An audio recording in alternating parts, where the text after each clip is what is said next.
Френската нова вълна или La Nouvelle Vague е едно от най-влиятелните и емблематични филмови движения в историята на киното.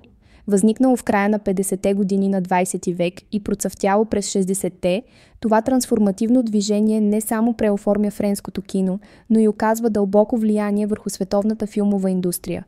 Тези млади режисьори, сред които Жан-Люк Годар, Франсуа Трюфо и Клод Шаброл, са страстни почитатели на киното и критично настроени към конвенционалните френски филмови практики на времето, които възприемат като вдървени и откъснати от реалностите на живота. Това недоволство полага основите на движението Френска нова вълна. С излизането на До последен дъх на Жан-Люк Годар и 400 удара на Франсуа Трюфо, новата вълна официално започва.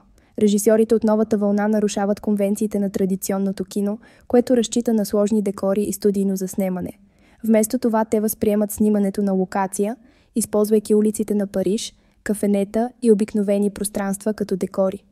В стремежа си към реализъм често избират непрофесионални актьори заедно с утвърдени звезди, допълнително засилвайки натурализма и спонтанността на работата си.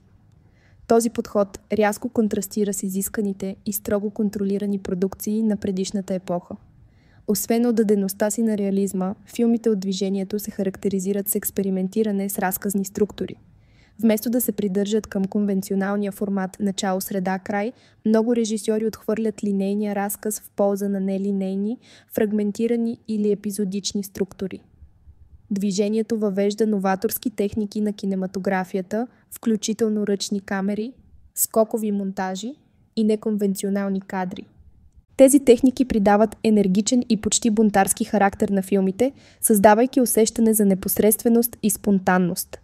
Много филми от френската нова вълна изследват екзистенциални и философски теми, навлизайки в сложността на човешкото съществуване, идентичността, любовта и отчуждението.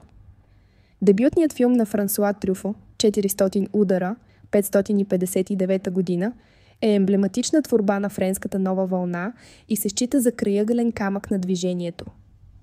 Дълбоко лична, полуавтобиографична история за съзряването, филмът следва борбите на младия Антоан Дьонел, докато се справя с предизвикателствата на юношеството.